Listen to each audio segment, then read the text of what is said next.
Amen. On va ouvrir la parole de Dieu dans le livre de Matthieu, chapitre 2, à partir du verset 1. Matthieu, chapitre 2, à partir du verset 1. Il y a une grosse annonce, ce sera pour la fin. On va vous laisser en haleine. Le titre de mon message ce matin, c'est « L'humilité de Noël ». Dites avec moi « Humilité ». Matthieu chapitre 2, Matthieu chapitre 2, verset 1. Jésus naquit à Bethléem, en Judée, à l'époque du roi Hérode. Or, des mages venus d'Orient arrivèrent à Jérusalem et dirent « Où est le roi des Juifs qui vient de naître? En effet, nous avons vu son étoile en Orient et nous sommes venus pour l'adorer. » Quand le roi Hérode apprit cela, il fut troublé et tout Jérusalem avec lui. Il rassembla tous les chefs des prêtres et spécialistes de la loi que comptait le peuple et leur demanda où le Messie devait naître. Ils lui dirent à Bethléem en Judée, car voici ce qu'a écrit le prophète. Et toi, Bethléem, terre de Juda, tu n'es pas la plus petite parmi les principales villes de Juda, car de toi sortira un chef qui prendra soin d'Israël, mon peuple. Alors Hérode fit appeler en secret les mages. Il s'informa soigneusement auprès d'eux du moment où l'étoile était apparue, puis il les envoya à Bethléem en disant « Allez prendre des informations exactes sur le petit enfant. Quand vous l'aurez trouvé, faites-le moi savoir afin que moi aussi, j'aille l'adorer. » Et si vous ne le croyez pas, dites Amen. Je vais enlever mon écharpe, j'ai l'impression que ça fait un peu de bruit. Le titre donc de message, c'est l'humilité de Noël. Au travers de Noël, on peut voir qu'il y a plusieurs messages que Dieu veut nous délivrer. Aujourd'hui, on va voir qu'il y a un antagonisme, une opposition entre deux royaumes, le royaume terrestre de Hérode et le royaume céleste du petit enfant Jésus qui naît. D'abord, prenons quelques instants pour observer, étudier les personnages de ce texte. D'abord, on parle des mages. Les mages sont très présents dans l'imaginaire chrétien et même séculier. Même les non-chrétiens, la société connaissent les mages. Ils sont souvent représentés par 3 personnes vêtues autour d'habits royaux, avec des cadeaux autour de la crèche de l'enfant Jésus. Mais aujourd'hui, j'aimerais vous inviter un peu plus loin. Je pense que vous savez tous qui sont les mages, mais j'aimerais vous inviter un peu plus loin, nous inviter dans la réflexion un peu plus loin. On va aller dissocier ce que dit la Bible de ce que rajoute la tradition chrétienne.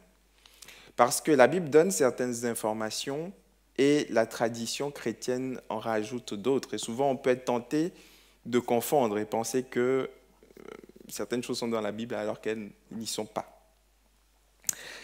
Que sait-on de façon certaine sur ces mages? D'abord, on sait que ce sont des prêtres d'Orient. Le terme mage vient du mot magia qui veut dire magicien. Ce sont des prêtres d'Orient, experts en astronomie et en astrologie. Ça veut dire qu'ils étaient astronomes, ils étaient des scientifiques, ils connaissaient les astres, ils étudiaient les astres, ils étudiaient la physique, mais ils s'intéressaient également à l'astrologie, qui fait référence à des pratiques spirituelles occultes, à de la sorcellerie, clairement. Et donc, c'était des peuples païens, c'était des personnes qui étaient très, très loin de Dieu à la base. Mais voici ce qui n'est pas écrit dans le texte. Le texte ne dit pas que ce sont des rois. Dis avec moi, hein? On parle de mages. Vous n'avez pas marqué roi mage. Quelqu'un se dit, ouh là là, on m'a trompé toute ma vie. Le texte ne dit pas que ce sont des rois et le texte ne dit pas qu'ils sont 3. On parle des mages au pluriel, on ne connaît pas leur nombre. Alors, d'où vient cette conception que ce sont des rois? Cette conception vient d'un éminent père de l'Église qui s'appelle Tertullien, c'est un théologien de Carthage, qui a fait le lien entre le psaume 72 et l'histoire des mages.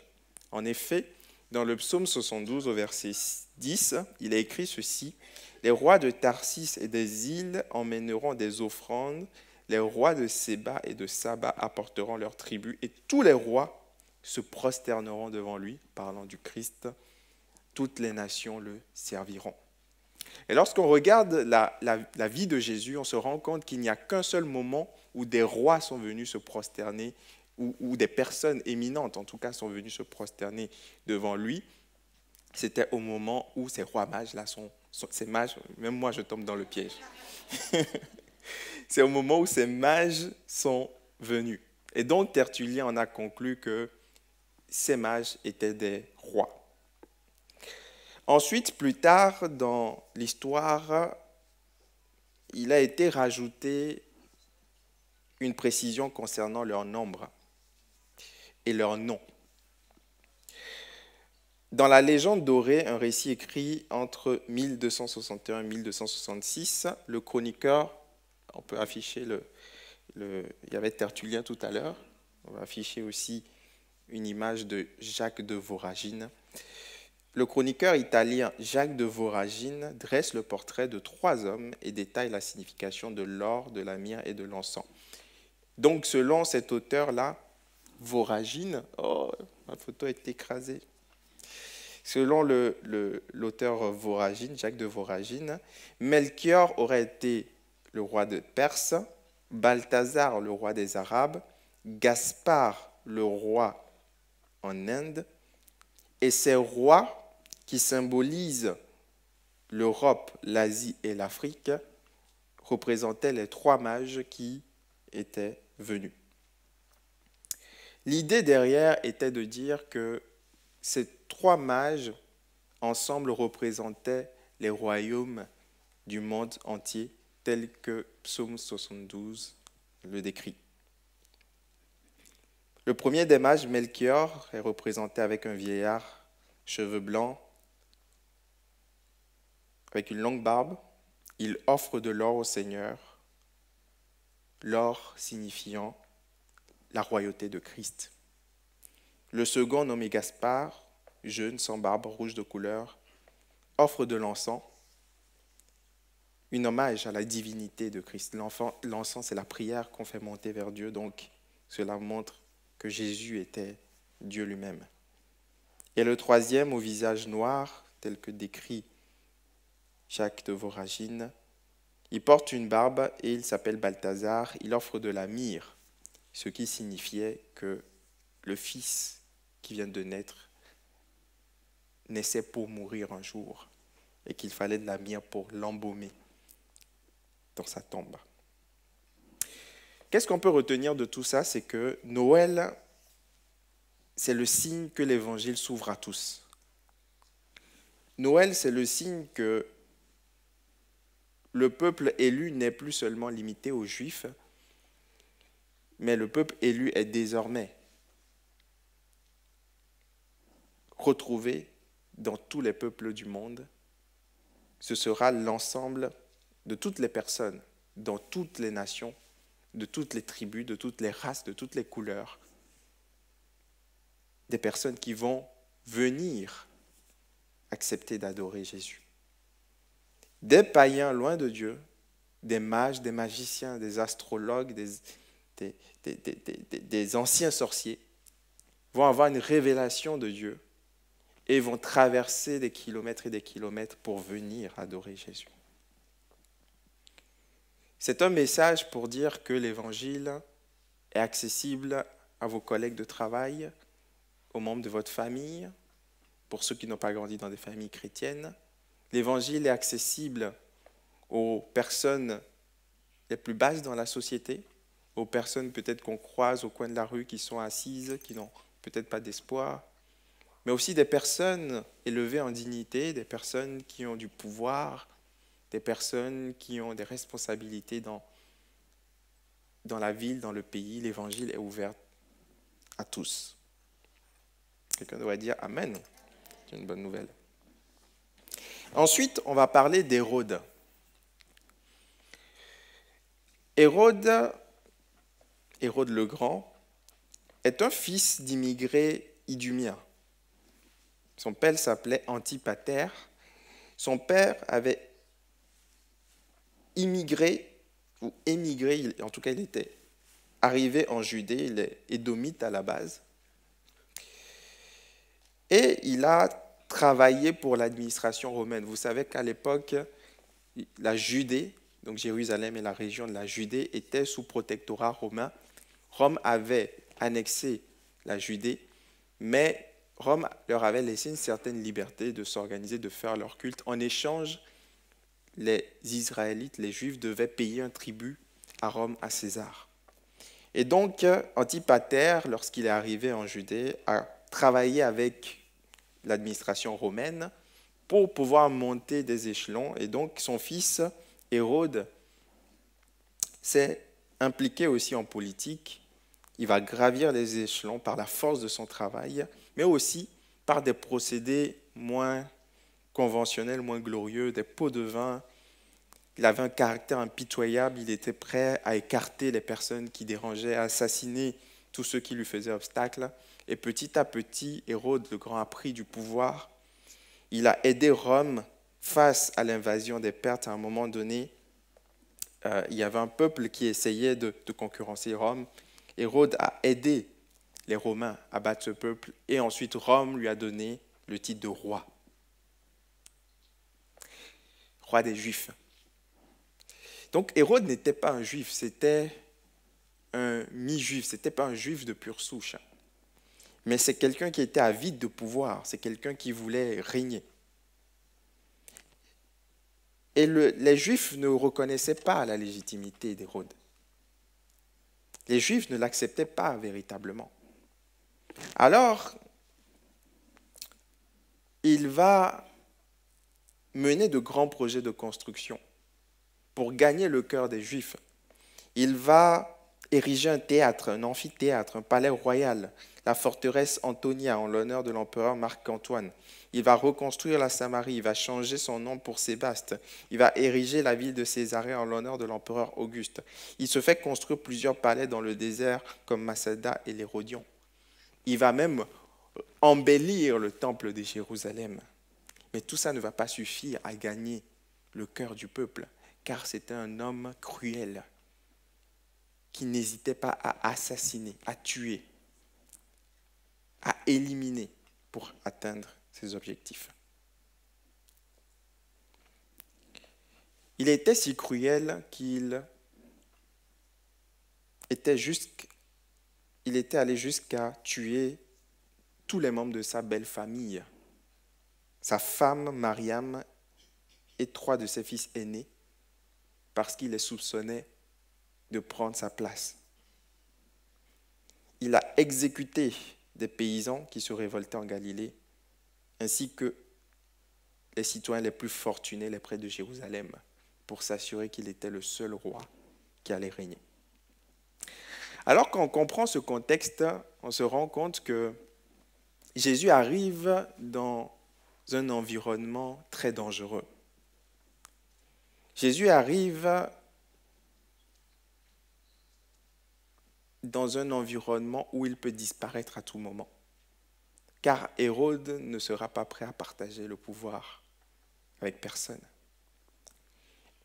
Hérode, il voulait tellement installer son hégémonie qu'il a transformé son royaume en dynastie. C'est-à-dire son nom est devenu une marque, comme Pharaon. Ses enfants portaient le nom d'Hérode. Vous savez que 3 ans après Hérode, ce Hérode le Grand va mourir, mais il y aura d'autres Hérodes. Archélaüs, il y aura d'autres Hérodes qui vont régner au temps où Jésus sera adulte. Donc c'était quelqu'un qui voulait perpétuer son pouvoir, même après sa mort. Mais il ne voulait partager à personne. Alors ces rois mages vont regarder une étoile dans le ciel.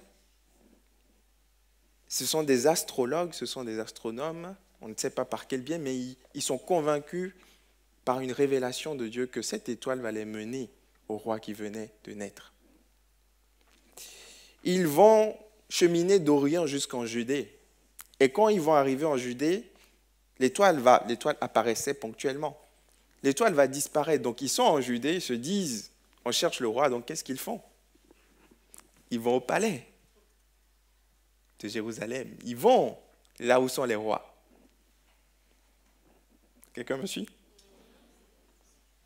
Ils vont voir Hérode, verset 3, au verset 2, ils disent à Hérode, on est venu voir le roi. Où est le roi des Juifs qui vient de naître? Alors Hérode se dit, mais comment ça, un roi des Juifs? Dites-moi en plus, c'est moi le roi des Juifs. Ils disent, non, on a vu l'étoile d'un roi en Orient et on a traversé tout ce chemin pour venir l'adorer.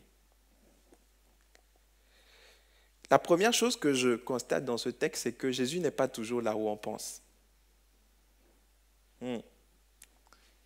Des fois, on pense que Jésus sera dans un palais. Des fois, on pense que Jésus sera dans un environnement glorieux. Mais des fois, Jésus, il est dans un environnement beaucoup plus discret. Des fois, on pense que c'est certains grands hommes de Dieu, certains grands noms, certaines grandes églises, certains environnements magnifiques, majestueux qui vont nous apporter le salut. Mais des fois, le royaume des cieux ne vient pas de manière à frapper les regards. Quelqu'un dit Amen. Verset 3, il est écrit que quand Hérode apprit cela, il fut troublé. Il est troublé. Un petit bébé, un enfant qui vient de naître, trouble le roi qui a tous les pouvoirs. Il n'y a pas de contre-pouvoir. Et pourtant, ce petit bébé suffit à mettre la panique dans la tête d'Hérode. On peut voir dans ce texte et même dans l'histoire de l'humanité que souvent les grands dictateurs ont de grandes fragilités en eux. Souvent les personnes qui sont dures, qui sont méchantes, cruelles, le sont parce qu'il y a une peur, une grande fragilité en eux. Hérode est troublé. Peut-être que tu es un membre de ta famille, peut-être qu'il y a peut-être un parent, peut-être un oncle, peut-être un proche qui est dur, vraiment. Il faut prier pour lui. Parce que souvent, derrière cette carapace, il y a une grande fragilité, il y a des peurs, il y a des incertitudes.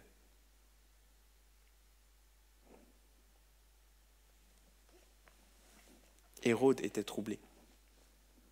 Mais c'est aussi un message pour toi et moi, pour nous remettre en question et nous demander comment est-ce qu'on réagit face à la concurrence. Quand tu sais que tu dois laisser ta place à plus compétent que toi. Quand il y a un collègue là qui est très solaire, qui prend un peu plus la place, qui prend les honneurs. Quand il y a dans ton domaine professionnel quelqu'un qui t'empêche d'avoir le chiffre d'affaires que tu veux, qui prend tout le marché. Quand il y a dans l'église des frères et sœurs qui, quand tu es à côté d'eux, tu as l'impression d'être moins bien. Comment tu réagis à la concurrence? Tourne-toi vers quelqu'un, pose-lui la question. Comment réagis-tu à la concurrence?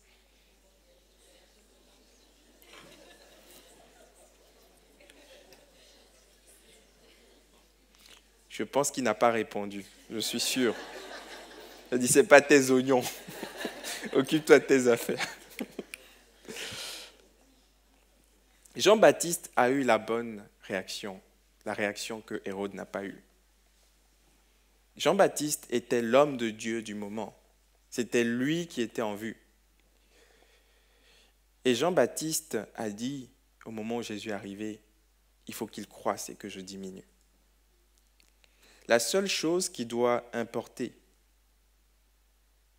c'est, Seigneur, permets que l'œuvre de Dieu se fasse. Permets que ta volonté se fasse. Je ne vais pas m'inquiéter du fait que quelqu'un monte et que moi je descends, si cela est dans ta volonté.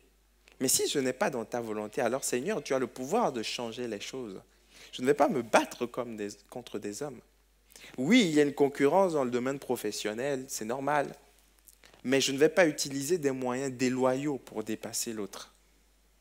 Est-ce que quelqu'un me suit?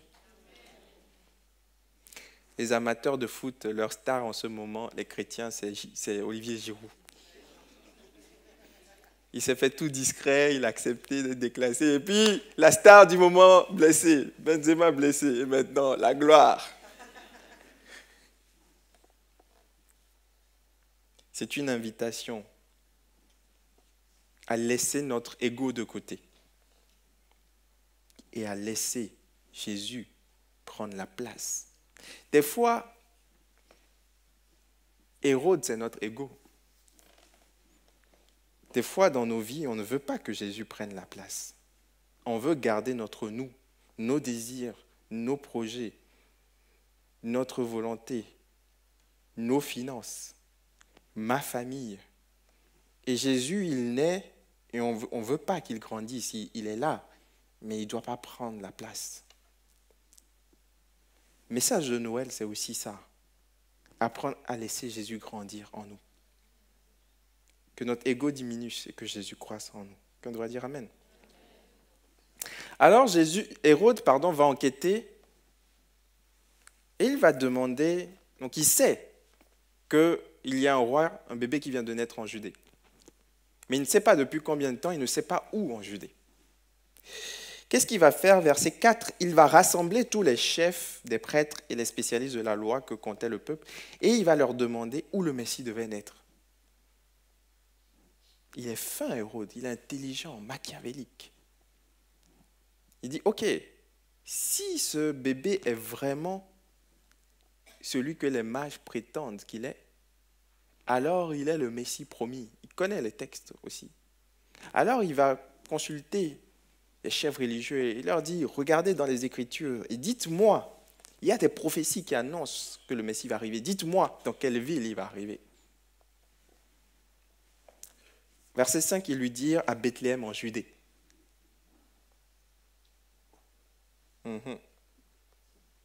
Maintenant, il connaît la ville, mais il ne connaît pas l'adresse. Il va aussi demander aux mages, verset 7, il va s'informer soigneusement. Il est très soigneux, très calculateur. Il va s'informer soigneusement auprès d'eux du moment où l'étoile était apparue. Donc, il va essayer de situer l'âge du bébé. Et les rois mages vont lui dire, il y a 1 an à peu près. Donc, il va se dire, ce bébé, il a certainement moins de 2 ans. Mais il n'a toujours pas l'identité du bébé. Alors, il se dit, au lieu de mobiliser des ressources, des soldats, au lieu d'envoyer des enquêteurs pour aller chercher le bébé, parce qu'il sait que les gens vont l'apprendre. Jérusalem était déjà troublée. Les gens apprenaient déjà que, oh là là, il se passe quelque chose, il y a un roi des Juifs qui arrive. Hérode n'est pas content. Hérode est imprévisible. Alors, pour ne pas paraître pour le futur meurtrier, encore une fois, parce qu'il essaye de gagner la cause du peuple, ne l'oubliez pas, il s'est dit, on va la jouer fine. Il va demander aux mages,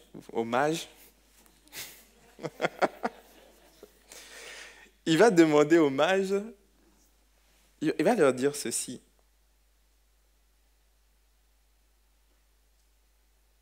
Allez prendre des informations exactes sur l'enfant. Et quand vous l'aurez trouvé, faites-le moi savoir. Pour que moi aussi je l'adore.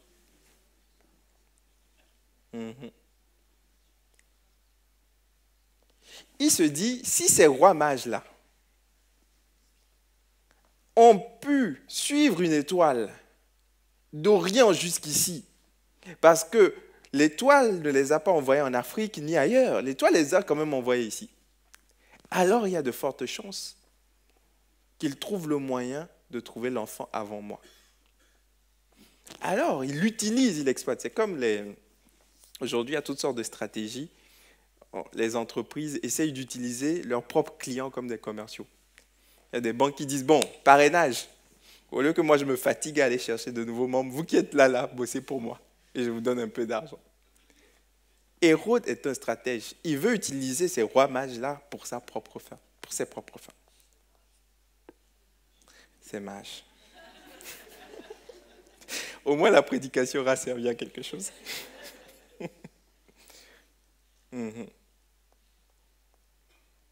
Il est fin, il est stratège, Hérode.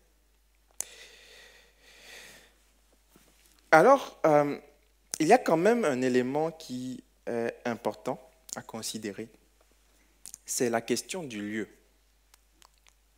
Lorsque Hérode va consulter les spécialistes de la loi, ils vont aller trouver un texte, une prophétie dans Michée qui dit « Bethléem, terre de Juda, tu n'es certes pas la plus petite parmi les principales villes de Juda, car de toi sortira un chef qui prendra soin d'Israël. » Jésus n'est pas là où on pense. Jésus, on penserait que Jésus serait né dans un palais, mais Jésus naît dans une petite ville qui s'appelle Bethléem. C'est une toute petite ville. C'est une toute petite ville.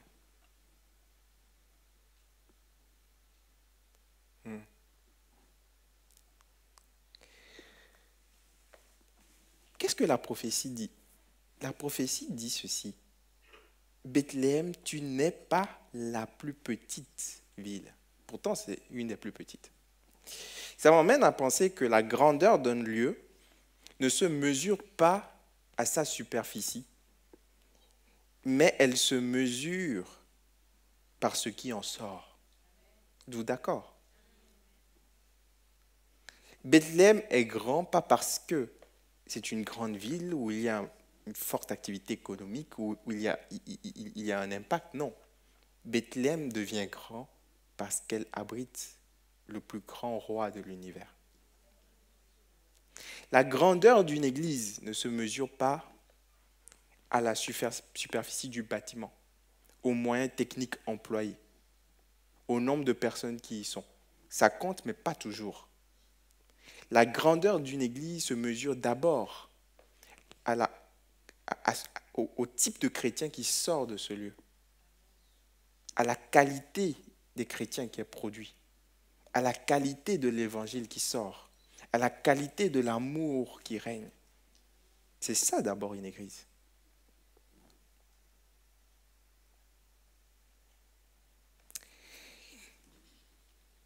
Alors les rois mages, verset 9, après avoir entendu parler du roi, ils partirent, et l'étoile qu'ils avaient vue en Orient allait devant eux jusqu'au moment où, arrivée au-dessus de l'endroit où était le petit enfant, elle s'arrêta. Donc on t'a encore menti une autre fois avec ces dessins de la crèche. Quand les rois mages sont venus, Jésus n'était plus dans la crèche. Il était dans une maison et c'était un petit enfant, il avait 1 an et demi. Là, quelqu'un dit, ah, si j'attrape le gars qui m'a fait ça.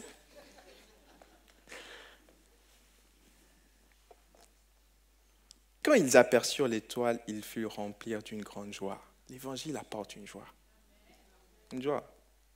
Ils entrèrent dans la maison, donc pas dans l'étable, dans la maison, virent le petit enfant avec Marie, sa mère, et se prosternèrent et l'adorèrent.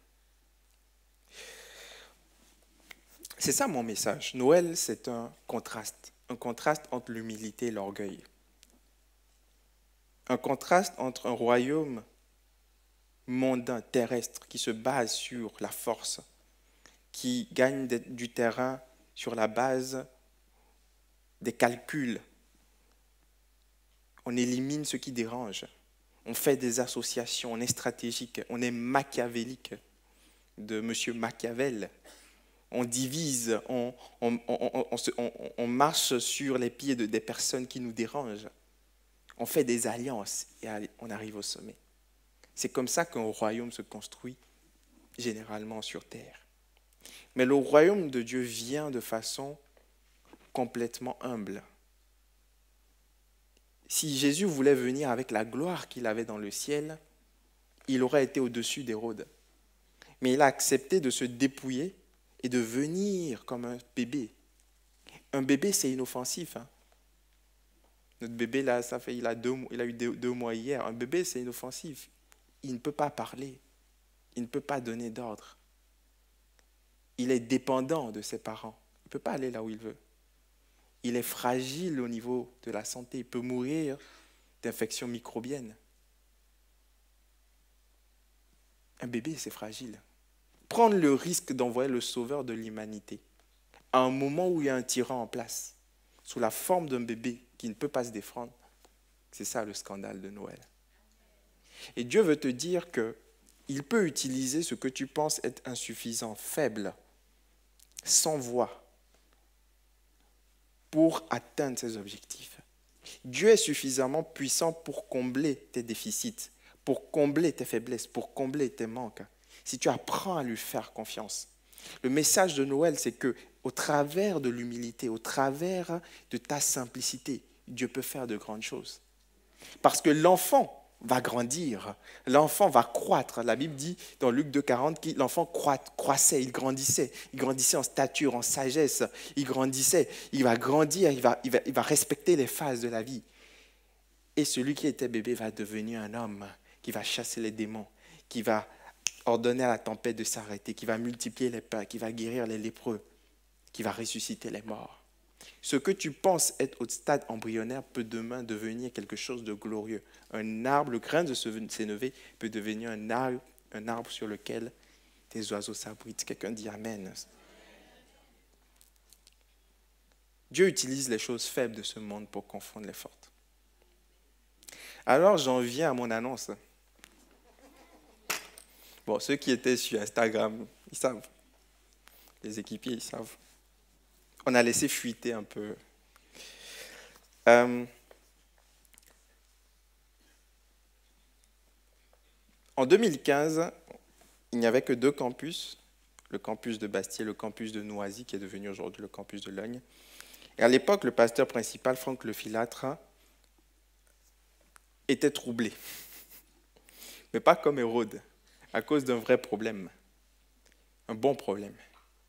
Il y avait une croissance dans l'Église, on est passé de 2 à 3 à 4 cultes à Bastille. Il n'y avait plus de place pour accueillir les gens. On refusait du monde chaque dimanche. Et face à ce défi, il fallait trouver une solution.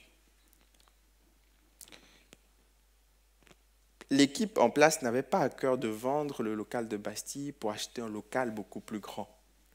Parce que le local de Bastille est un héritage spirituel. Ça fait 80 ans que l'Église Paris Métropole existe et ça fait à peu près 40 ans que ce local est un local où il y a une église. Et ce local, vous devez savoir l'importance de l'Église Paris Métropole aux yeux des églises en France. Il n'y a pas beaucoup d'églises qui ont des locaux de cette taille dans Paris intramuros. Pas en Île-de-France, mais dans Paris intramuros. Parce qu'on bénéficie du travail de personnes avant, du travail des chrétiens avant qui ont semé. Et aujourd'hui, les prix des locaux sont tellement chers qu'il est impossible d'avoir un tel local dans Paris. À moins qu'un quelqu'un de vraiment à l'aise donne sa dîme. C'est impossible. Et la plupart des églises galèrent dans Paris, au stade embryonnaire, parce qu'il n'y a pas de place. Il y a des espaces dans Paris, si vous connaissez un peu l'immobilier, il y a des espaces qui n'arrivent même pas sur le marché, qui n'arrivent même pas au niveau de l'agent immobilier. Dans l'Ouest, ça n'existe pas. Il y a des choses qui sont bloquées. Et donc, l'équipe en place n'avait pas à cœur les pasteurs en place n'avaient pas à cœur de sortir, de vendre ce local parce que c'est un héritage. Et ils avaient à cœur de rester à l'intérieur de Paris parce que dans les 15 dernières années, toutes les églises sont sorties de Paris. Parce que Paris, c'est compliqué. Les locaux, c'est compliqué. Les distances, c'est compliqué.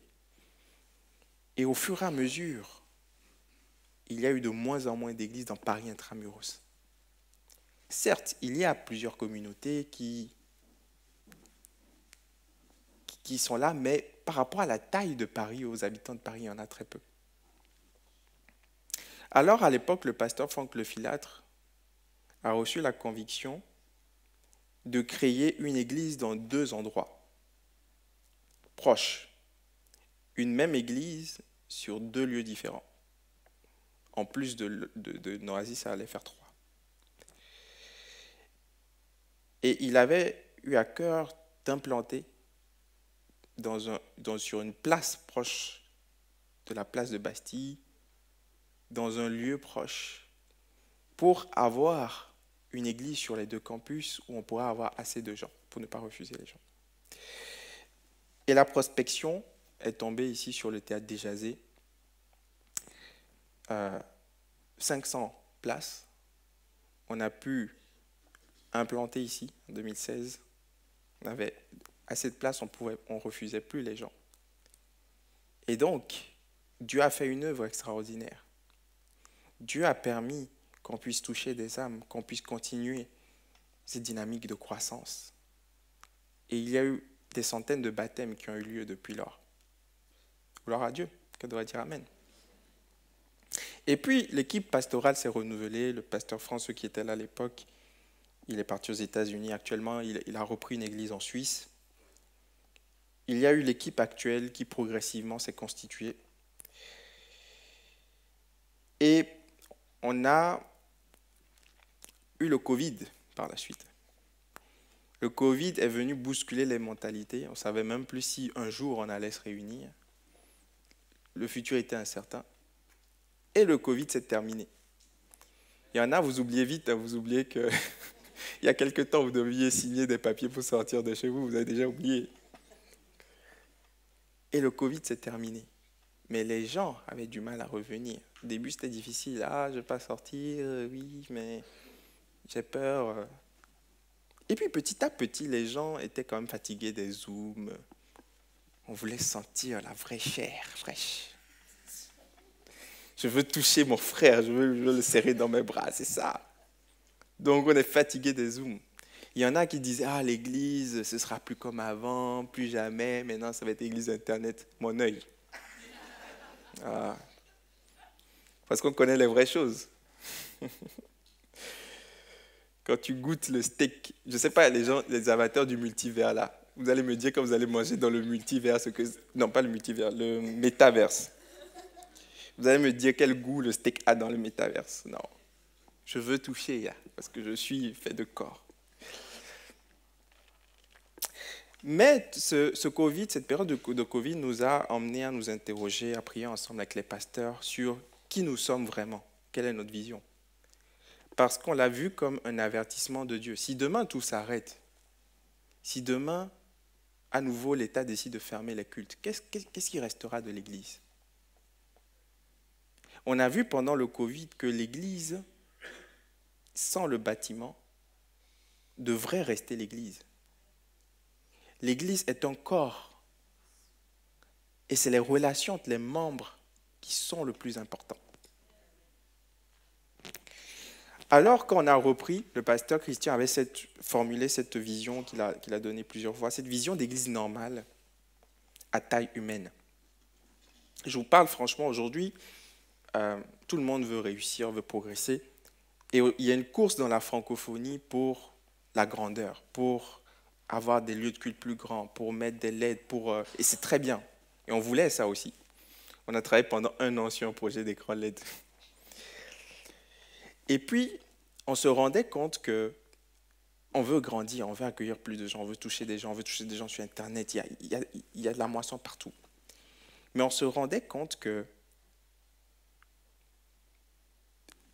c'était peut-être pas la vision de Dieu pour nous, parce qu'il y avait trop de défis, en fait, pour faire cette grande église, cette église excellente, qualitative sur Internet. Ceux qui se rappellent, notre live a coupé pendant 6 mois, c'était galère. En plus, j'étais pasteur référent de l'apôtre, j'avais mal à la tête. Ebenezer peut vous raconter, on avait des galères. Et puis, on a mis 1 an à mettre en place une régie vidéo à Bastille. Et quand on a fini avec des travaux, avec des galères, on a changé les plans plusieurs fois. Quand on a fini, on n'avait plus d'équipiers pour servir. Tu dis, Seigneur, toute cette énergie pour rien. Et Dieu était en train de nous dire quelque chose. Dieu était en train de dire, je veux autre chose pour l'église Paris Métropole, une église normale à taille humaine. Et le pasteur Christian a formulé cette vision d'une église qui brille, qui brille de façon incompréhensible. Que des gens viennent dans l'église et se disent, mais cette église, il n'y a rien de particulier, le pasteur, il est normal, quoi. c'est pas ouf. Ça, quoi. Il parle, on comprend, c'est pas mal. Il y a quand même du contenu, mais bon. Les gens ne sont pas exceptionnels, ils sont normaux. Mais il y a quelque chose qui se dégage quand même. Les locaux, il n'y a pas des infrastructures de fou et tout.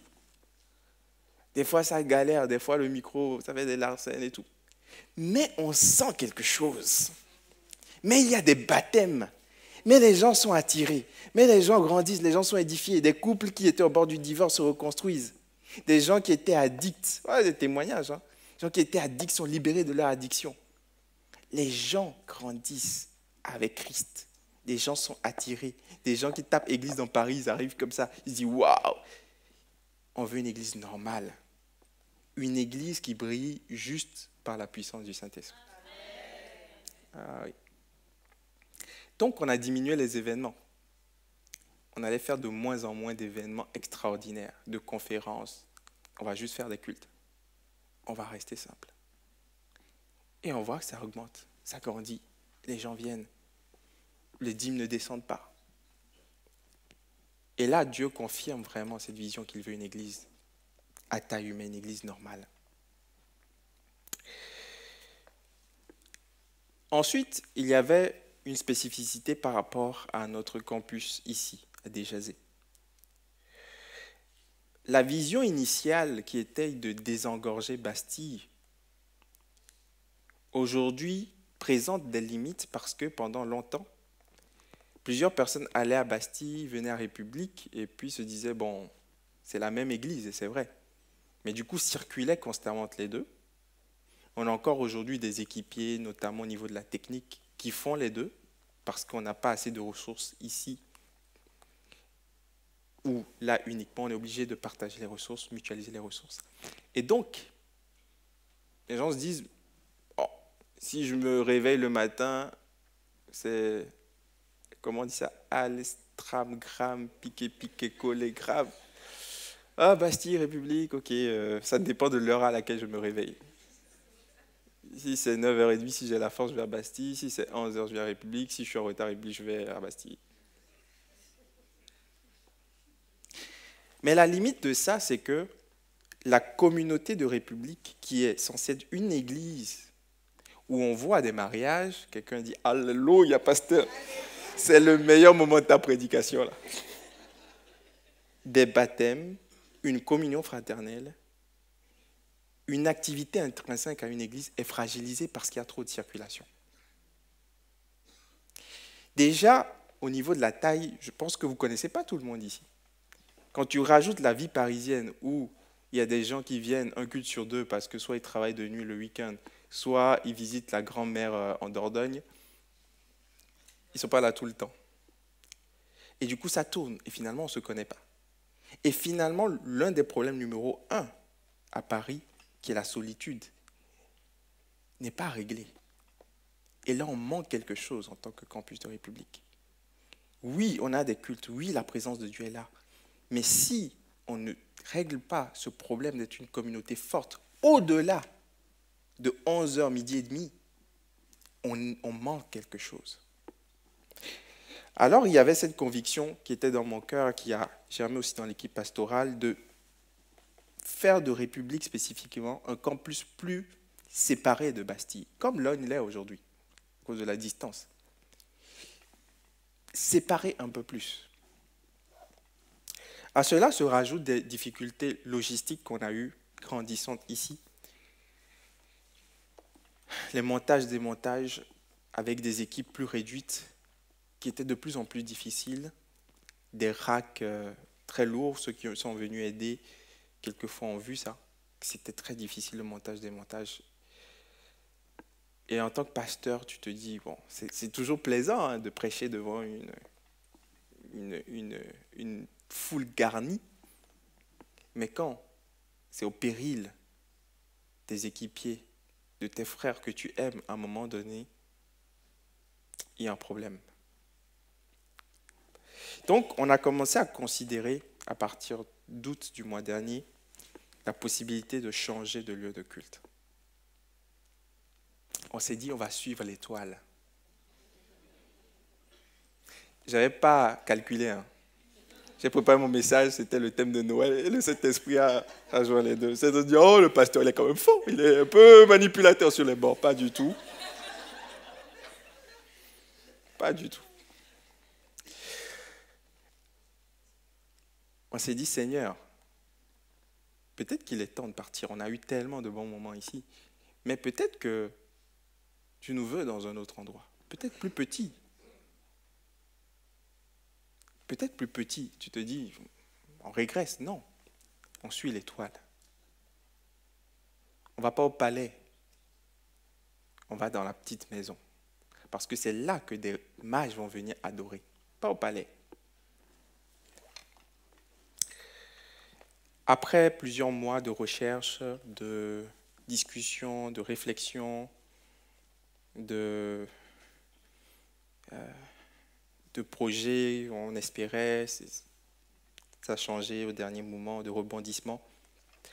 On a mis Rihanna sur le coup, qui travaille dans l'administratif de l'église, qui a recherché, est-ce que sa mission se levait matin à 9h, cherchait jusqu'au soir 19h, tous les jours. On a fait une short list de 4 lieux, on a étudié, et j'avais plein de critères. Premier critère, le premier critère, c'est le budget, hein. Bon, c'est sûr. Deuxième critère, l'espace de stockage, le local. On ne veut plus revivre ça. Forcément, on n'aura pas un local, parce qu'on a des projets d'achat dans le futur. Mais je connais un pasteur dans Paris qui a attendu un local 25 ans, donc bon, on va essayer de faire mieux.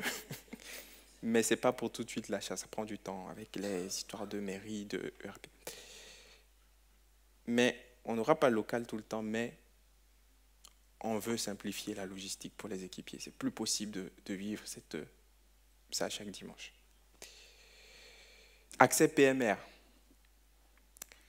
Pour les parents qui sont fatigués de porter les poussettes devant ici.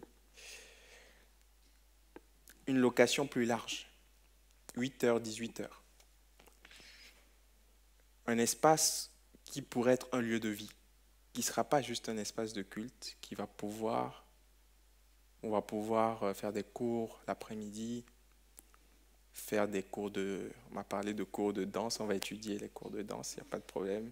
Mais vivre, avoir un lieu de vie, un espace où les gens pourront interagir l'après-midi et où on aura réellement cette dimension de église égale famille.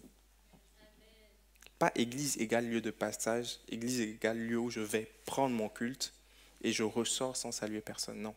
Église égale endroit où on interagit. Il y a plein de projets que je suis en train de voir. J'en parle à Pasteur Hubert, à l'équipe rapprochée, l'équipe de leaders. J'ai trop de trucs dans la tête.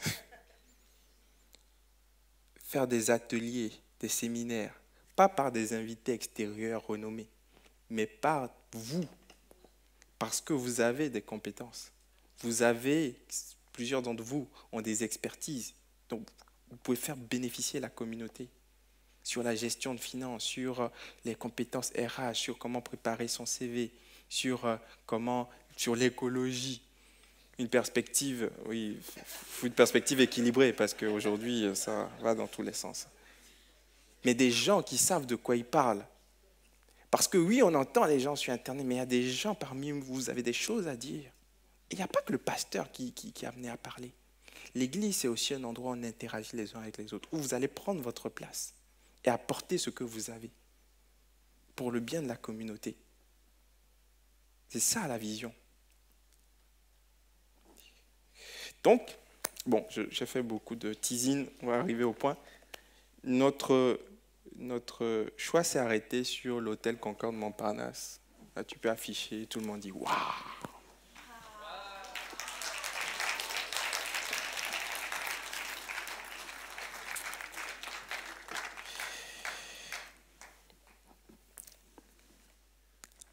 Donc, à partir du 8 janvier, on sera à l'hôtel Concorde Montparnasse. C'est une salle de 150 places, donc 3 fois moins qu'ici. Église à taille humaine. Tu peux montrer la photo de l'entrée, s'il te plaît? Ça, c'est l'entrée de l'hôtel. C'est à 5 minutes du métro Montparnasse. Quand vous rentrez, vous prenez un escalier ou un ascenseur. Il y a un lieu au sous-sol qui est réservé, avec une salle de 150 places. Ça marche? Voilà, qui ressemble à peu près à ça, qu'on va changer, on va enlever les tables, bien évidemment, qui va ressembler à ça. 150 places, avec 3 salles annexes, dont une une assez grande qu'on pourra séparer en deux. Donc on aura 4 espaces pour les enfants, pour l'intercession aussi.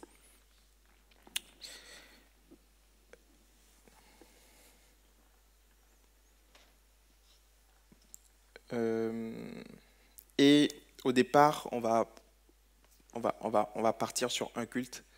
Et dès qu'on est rempli, on passera sur 2 cultes. Les cultes seront à 11h et 13h. 11h et ou 13h. Et du coup, notre dernier culte ici, ce sera dans 2 semaines, le 18 décembre. Ce changement va marquer un tournant dans l'histoire de l'Église et dans la communauté. Je suis conscient que certains vont dire « Oh, c'est à 10 minutes de chez moi. Oh, pasteur, tu es merveilleux. Je te fais un bisou sur la joue gauche et sur la joue droite. Franchement, tu es conduit du Saint-Esprit. » D'autres diront, oh là là, ça fait loin. Mais pour te rassurer, toi qui dis que ça fait loin, moi aussi, pour moi, ça fait loin. Mais on est convaincu, pour toutes les raisons que j'ai déjà citées, que c'est la saison. Aussi parce qu'il y a très très peu d'églises dans l'Ouest parisien. 80% des églises sont dans l'Est parisien. Et vous savez, il y a aussi des territoires spirituels. Lorsque vous étudiez l'histoire de Paris, à l'époque, là où il y avait les périphériques, là, il y avait une fortification, la fortification de Thiers. C'était un espace où tu ne pouvais pas entrer, en fait. Et on a enlevé cette fortification, mais il y a aussi une fortification spirituelle. L'ennemi ne veut pas qu'il y ait des églises, des endroits où on loue Jésus à l'intérieur. Il veut qu'il y ait des boîtes de nuit, il veut qu'il y ait des salons de franc-maçonnerie, il veut qu'il y ait des parades pour les LGBT, tout ça, la liberté, la débauche, la culture, tout ça, ça passe. Mais pas d'endroit où on parle de Jésus. Et c'est un défi. Jésus entre dans le territoire d'Hérode. C'est un défi. En tant que communauté, il faut qu'on relève ensemble ce défi. Peut-être que certains diront vraiment c'est trop loin, je vais aller à Bastille. Gloire à Dieu, on te bénit. On te verra de temps en temps. Moi, j'irai prêcher 1 fois par mois là-bas. On verra de temps en temps. Mais on est déterminé, je suis déterminé, toute l'équipe de leaders est déterminée à ce qu'on vive une vraie communauté, peu importe le lieu. Quelqu'un dit Amen. Donc, on aura dimanche prochain, on parlera du déménagement, on parlera de détails beaucoup plus techniques. Mais déjà, ce qu'il faut faire, c'est vraiment de prier. Prier que cette implantation réussisse. On aura d'autres contraintes là-bas. On en aura d'autres. C'est du tapis rouge, on ne peut pas manger, tout ça. On aura d'autres contraintes, ce ne sera pas le paradis. Mais on est convaincu que c'est là où l'étoile nous amène. Je vais finir avec ceci, les musiciens peuvent s'approcher. Verset 13. Quand ils furent partis, les rois mages, les mages. Quand ils furent partis, un ange du Seigneur apparut dans un rêve à Joseph et dit, « Lève-toi, prends le petit enfant et sa mère, fuis en Égypte et reste ici jusqu'à ce que je te parle, car Hérode va chercher le petit enfant pour le faire mourir. » Verset 16, quand Hérode vit que les mages l'avaient trompé. Vous savez, les gens ne sont pas dupes. Hein. La société a beau dire que Dieu n'existe pas, Dieu est mort, mais les gens vivent des choses. Les gens vivent des attaques spirituelles, les gens vivent des déceptions. La société a beau dire « Ah, la libéralisation sexuelle, c'est merveilleux ». Mais depuis la libéralisation sexuelle, le nombre de familles monoparentales a explosé. Donc les gens ne sont pas dupes. À un moment donné, ils se rendent compte qu'il y a plus que ce qui est véhiculé de façon large. Et là, l'ennemi joue. L'ennemi est trompé. Lui qui pensait tromper, lui-même, il est trompé. Donc les mages ne sont pas dupes. Ils ont compris le plan d'Hérode. Et quand Hérode vit que les mages l'avaient trompé, bon, toi tu trompes, c'est toujours comme ça, toi tu trompes Hérode en disant je veux l'adorer, machin, truc. Maintenant quand on te trompe, tu te fâches. C'est un partout, tu ne devrais pas te fâcher. Bon. Quand il vit que les mages l'avaient trompé, il se mit dans une grande colère et il envoya tuer tous les enfants de moins de 2 ans. Et au-dessous qui étaient à Bethléem et dans tout son territoire. À chaque fois que Dieu va commencer une œuvre naissante, l'ennemi va vouloir détruire. Ce sera toujours comme ça. Parce qu'il est plus facile de détruire un œuf que de tuer un animal, que de tuer l'animal qui a éclos de l'œuf. Il est plus facile de détruire un royaume, une œuvre à sa jeunesse, un projet d'entreprise. Il est plus facile de détruire dans les premiers mois que de détruire quand c'est organisé, structuré. Il est plus facile de détruire une implantation quand ça commence que quand tout est installé. Donc il y a un combat spirituel qui va prendre place. Je vous le dis. Et ce ne sera pas que moi. Ne pense pas que c'est que nous. Hein.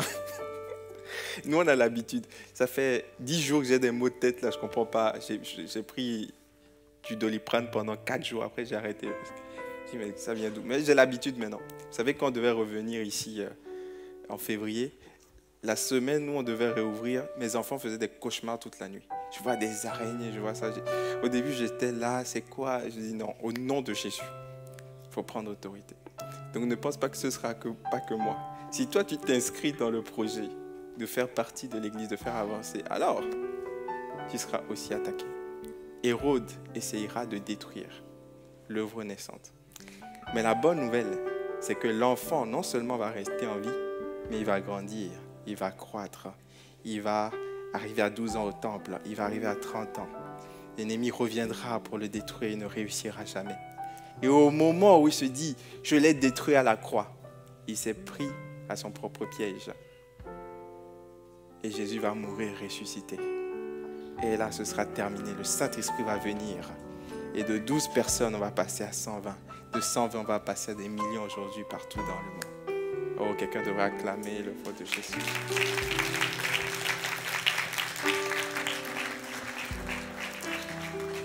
On va se lever ensemble, on va prier. Vous pouvez tenir la main de la personne à votre gauche, à votre droite. On va prier comme une famille.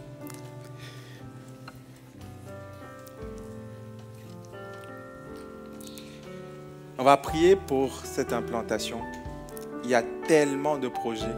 Le 29 janvier, on va faire une marche de prière dans Montparnasse. Les amis, ça va être bien. Tellement de projets. On va prier que le Saint-Esprit nous précède. Seigneur, merci. Merci pour cette opportunité de te servir. Merci pour cette œuvre que tu fais dans Paris Intramuros. Il y a une étoile, le Saint-Esprit nous montre une direction. Et nous voulons la suivre pour aller dans ce territoire. Dans ce territoire où Hérode a mis des espions, où Hérode a une armée, où Hérode a une organisation, où il y a des défis, des difficultés, où nous sommes en minorité, où nous n'avons pas assez de moyens humains, de moyens financiers, où nous sommes restreints.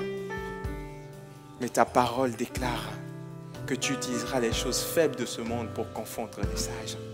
Et nous sommes convaincus que dans ce lieu, avec toutes ces contraintes que nous pourrons avoir, tu vas manifester ta gloire.